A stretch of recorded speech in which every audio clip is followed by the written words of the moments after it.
Assalamualaikum and salam sejahtera. Thank you for joining this presentation. My name is NURIN NASYATUN AIESYA Binti Rokaid and I am from Group A. This is a presentation for the subject DTT3023 Issues of Ethics and Professionalism. Good day everyone. Today I will be presenting on several important topics related to technology and its impact on our life. First, we'll explore brute force attacks, a common cybercrime method used to break into systems by systematically guessing passwords. We'll discuss why it's harmful and how to prevent it. Next, intellectual property IP, which protects innovations in software development. I will explain why IP rights are important, how to register them with MyIPO, and the different types of protections available. After that, we will discuss privacy and surveillance, where we'll examine the balance between protecting individual privacy and ensuring security in a digitally connected world. Finally, we'll talk about computer reliability, which ensures the smooth functioning of systems in critical areas like healthcare, aviation, and mobile technology. Each topic highlights the challenge and solutions we face as we navigate the rapidly evolving world of technology. Let's begin with the first topic. The first topic is a brute force attack. Today, I will be presenting a comprehensive overview of brute force attack. We'll discuss its definition, harmful impacts, hacking techniques, and preventive measures to better understand this common cyber threat and how to protect it. A brute force attack is a method used by cybercriminals to gain unauthorized access to systems by systematically guessing passwords or encryption keys. This technique involves trying every possible combination until the correct one is found. These attacks are often automated using specialized software or script. There are two main types of brute force attack. Firstly, dictionary attack. This method uses a predefined list of common passwords or phrases. And the second one, exhaustive search. This method tries every possible combination of characters, making it more thorough but slower. In short, brute force attacks exploit weak security measures to gain access to protected data or system. Brute force attacks pose several risks. Unauthorized access, they allow attackers to break into sensitive system, accounts, or data. Data theft, cybercriminals can steal personal, financial, or confidential information. And for the financial loss, for business, these attacks can result in direct monetary loss or penalties. For reputation damage, if system or data are compromised, trust in individual or organization can be significant harm. For the system disruption, this attack can overload servers, causing downtime or system crash. And the last one is exploiting weak password. Attackers take advantage of commonly used or simple passwords, making a such system easy target. This impact highlight why brute force attacks are a serious cybersecurity threat. Brute force attacks are effective due to the various techniques hackers use. Password cracking software, tools like John the Ripper, Hydra, and Hashcat automate the process of guessing password. Rainbow tables, pre-compute tables of hash values allow attackers to match and break passwords quickly. Botnet, a network of a compromised device, is used to perform distributed brute force attacks on multiple systems. And the last one is exploiting weak passwords. Simple operable passwords are easiest for attackers to crack. This technique make a brute force attack both capable and dangerous. Preventive measure for brute force attack. Preventing brute force attack requires a multi-layer approach. Strong password policy encourage the use of complex password with a mix of letters, numbers, and symbols. Avoid a simple or predictable patterns. The second one is account lockout mechanism. Lock accounts temporarily after several failed login attempts to slow attackers down. And the third one, two-factor authentication or 2FA, an extra layer of security with a second verification step like a one-time passcode. And the number 4 is rate limiting. Restrict the number of login attempts from a single IP within a set time frame. And the number 5 is CAPTCHA. Use a CAPTCHA to prevent bots from attempting automated login. And the number 6, intrusion detection system, IDS. Monitor and flag unusual login attempt or suspicious activity. And the last one is encryption. Store sensitive data securely using encryption technique to protect it even if access is gained. By implementing these measures, organization and individual can significantly reduce the risk of brute force attack. In conclusion, brute force attacks are a simple yet powerful tool in the hacker's arsenal. They can compromise security, steal sensitive information, and disrupt systems. However, by adopting strong cybersecurity practice like enforcing strong password, using two-factor authentication, and monitoring system for suspicious activity, we can effectively defend against this threat.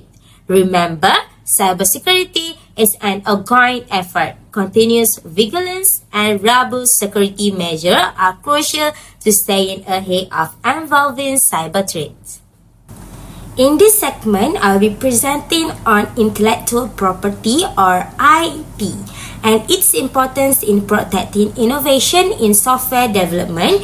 We will cover that IP is why it's vital, how to register it with my IPO in Malaysia, and the steps to monitor and enforce this right. Let's begin. Intellectual property refers to legal rights granted to creators over their original work, such as invention, designs, and software. For software developers, IP laws protect unique aspects like a source code, functionality, and user interface design. Why is IP important? It prevents unauthorized use and copying, allowing developers to safeguard their work and encourage innovation. IP also enables developers to secure their investment in research and development, monetize their creations, and maintain a competitive edge. Ultimately, IP drives economic growth and encourages continuous technological advancements. In Malaysia, software developers register their IP with the Intellectual Property Corporation of Malaysia, or MyIPO. The MyIPO website serves as the central platform for IP-related matters, offering resources and tools for registration. Developers can use MyIPO's e-filing system to apply for copyright, patents, or trademarks online. The website provides guidelines and access to necessary forms, making the registration process straightforward and accessible for all. When seeking IP protection for software developers, need to choose to appropriate category.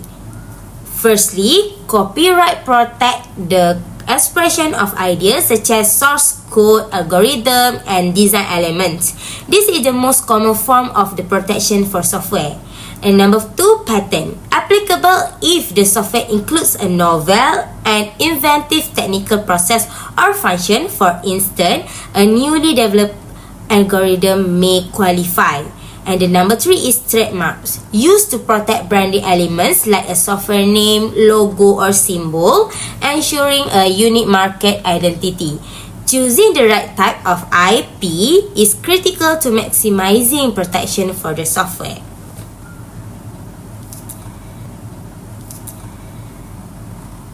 Step to register copyright with MyIPO. To register copyright for software with MyIPO, developers follow this step. Number 1, access the e-filing system on my IPO's website. And number 2, complete the online application form, providing details about the software's originality and functionality. And the number 3, upload supporting documents such as source code or representative samples. And the number 4, pay the required registration fee online. And the last one is number 5, submit the application for processing. This process provides official proof of ownership, which can be crucial in resolving disputes over intellectual property. While copyright is the most common form of protection, developers may also consider patents and trademarks. For patents, it's suitable for software with innovative technical features or processes. Due to its complexity, developers often seek assistance from patent attorneys. For the trademarks, protects the branding of software like its name or logo, ensuring market recognition and preventing consumer confusion. Both forms of protection can enhance a software's commercial value and reputation. Right, registering IP is just the beginning. Developers must monitor the market to identify unauthorized use or copying of their software. If violation occur, enforcement actions can include sending cease and desist letter, pursuing settlement negotiations, filing lawsuits to protect their right. Additionally, developers should consider international agreements like the Berne Convention to ensure their IP is protected globally. In conclusion, intellectual property is essential for protecting software innovation. It secures developers' investment, prevents exploitation, and drives growth in the tech industry. To safeguard your software, identify the correct IP category, register it with MyIPO, and actively monitor your rights. By doing so, you contribute to a broader ecosystem of innovation and progress in the digital economy. Thank you. For the topic 3, in this segment, we'll be exploring the complex relationship between privacy and surveillance. As surveillance technologies become more advanced, concerns about individual privacy and security arise. We will discuss definitions, types of surveillance, ethical concerns, legal frameworks, and ways to protect privacy in the digital age. Let's begin. To start, let's define privacy and surveillance. Privacy refers to the right to control your personal information and maintain confidentiality in communications and activity. It's a fundamental human right that safeguards personal autonomy. Surveillance, on the other hand, involves monitoring individuals or groups to gather intelligence, prevent crime, or ensure security. Modern surveillance has evolved significantly, now incorporating digital tracking, facial recognition, and mass data collection. While surveillance is essential for public safety, it raises concerns about individual freedom, such as the potential for excessive government control and the erosion of civil liberties. Surveillance comes in various forms, each with unique implications for privacy. Physical surveillance involves tools like CCTV cameras or patrols to monitor movements in public space. While it's handled for safety, there raises question about how much our movements are being tracked. The second one, electronic surveillance. Tracks calls, emails, and real-time locations using GPS, GPS, and biometric system. This type of surveillance is more invasive as it can reveal detailed personal behavior. And the number 3 is internet and social media surveillance. Governments and corporations use algorithms to monitor online activities, including social media, posts, and search histories. These platforms often hold vast amounts of personal data. And the number 4 and last one is communication surveillance. This includes monitoring emails, phone calls, and even encrypted messaging apps. Governments argue this is essential for security, but it often clashes with privacy advocates. The widespread use of surveillance technology has led to significant privacy concern. Loss of autonomy. Continuous monitoring causes the chilling effect, where individuals self-censor their speech or action out of fear of being watched. And data breaches. Storing vast amounts of personal data makes a system vulnerable to hacks, exposing sensitive information. And the next, surveillance overreach. Sometimes governments extend surveillance beyond its intended purpose, leading to infringements on personal freedoms. And the last one is lack of transparency. Many surveillance programs operate without public awareness or consent, raising ethical concerns about how personal data is collected and used. Let's explore the ethical dilemmas surrounding privacy and surveillance. Number 1, informed consent. People are often monitored without their knowledge or permission, raising questions about their right to option out. Number 2, proportionality. Surveillance should only be as intrusive as necessary to address specific threats. Mass surveillance of innocent populations is considered unethical. And the number 3, impact on freedoms. Monitoring discourages activism and free speech, eroding democratic values and personal autonomy. These ethical challenges highlight the need for better safeguards and transparency in surveillance practice. Several legal frameworks aim to protect privacy while regulating surveillance. General Data Protection Regulation, we call GDPR, a comprehensive EU law requiring organizations to obtain explicit consent for data collection and provide individuals with control over their data. Right to privacy. In the US, the Fourth Amendment protects citizens from unreasonable searches, including unwarranted surveillance. And the last one is oversight mechanism. Courts like the Foreign Intelligence Surveillance Court, we call FISC, review surveillance requests, ensuring compliance with privacy laws. For protecting privacy, while surveillance is a reality, individuals can take steps to protect their privacy. Number 1, encryption. Use apps like Signal or WhatsApp to secure personal communication. Number 2, VPNs, virtual private networks. Mask your IP address and encrypt your internet traffic. And the number 3, limit data sharing. Be cautious about sharing personal information on social media and website. And the last one is number 4, advocates for privacy laws. Support laws promoting transparency in surveillance and stronger protection for personal data.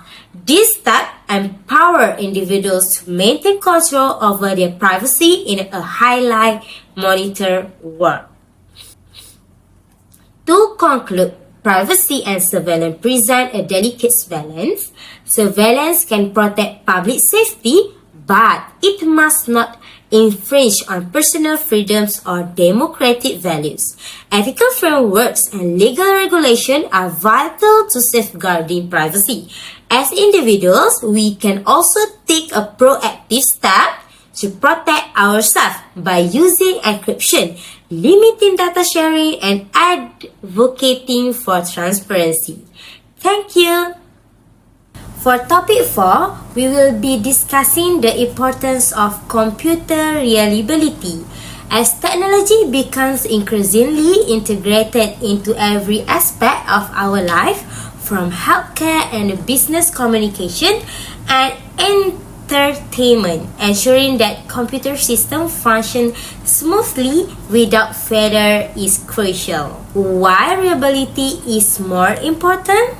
Reliability refers to a system's ability to perform consistently without interruptions.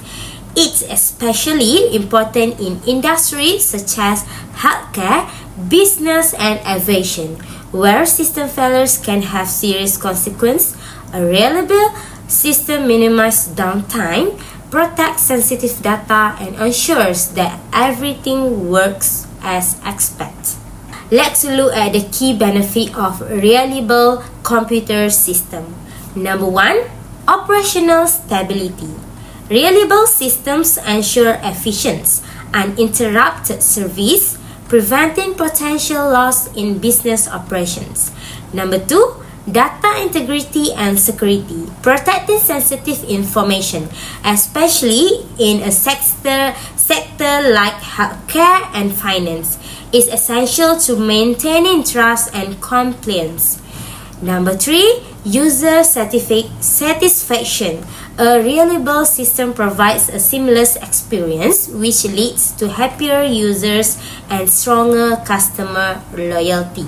Let's consider the Boeing 787 Dreamliner incident in 2018. A software failure in the aircraft's engine control system caused the engine to shut down during flight, creating serious safety concerns.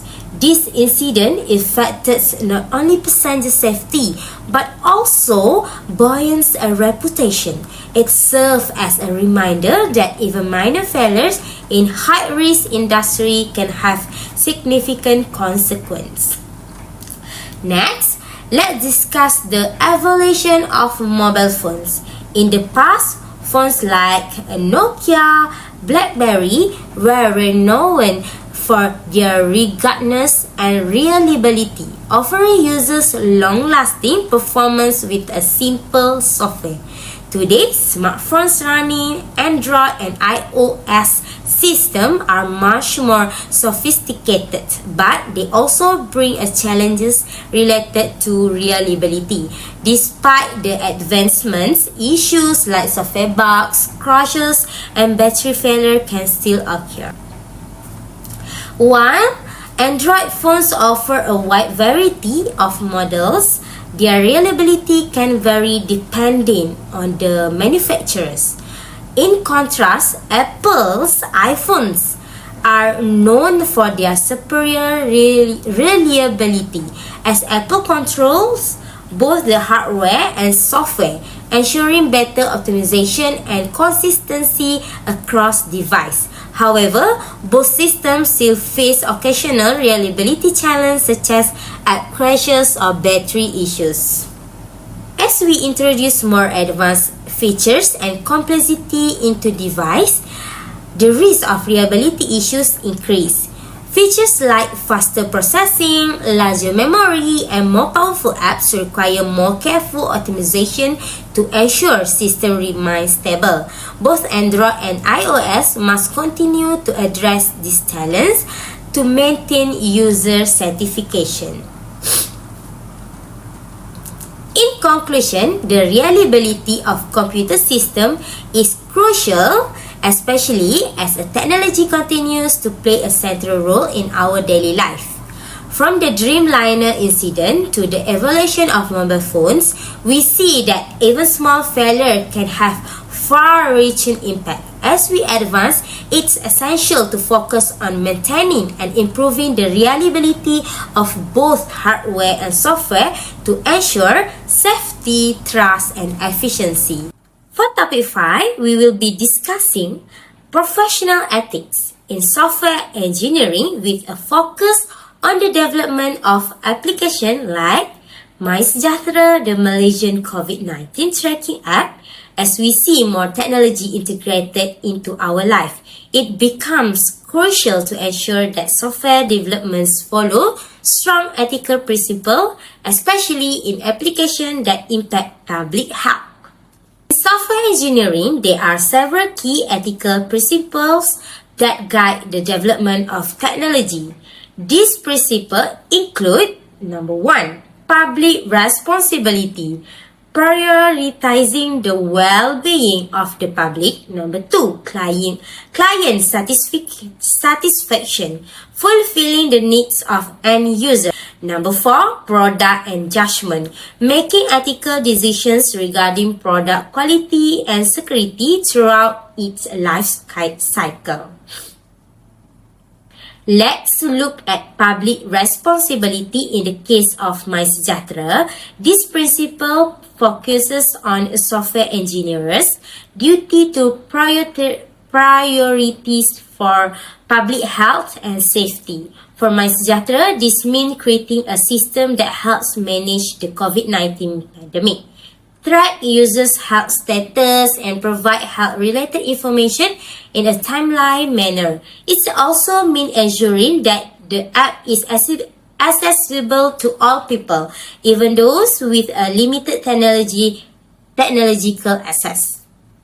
Next, we have the client and employer principle. These principles focusing on meeting the needs of the users and fulfilling the engineer's responsibilities to organization or government.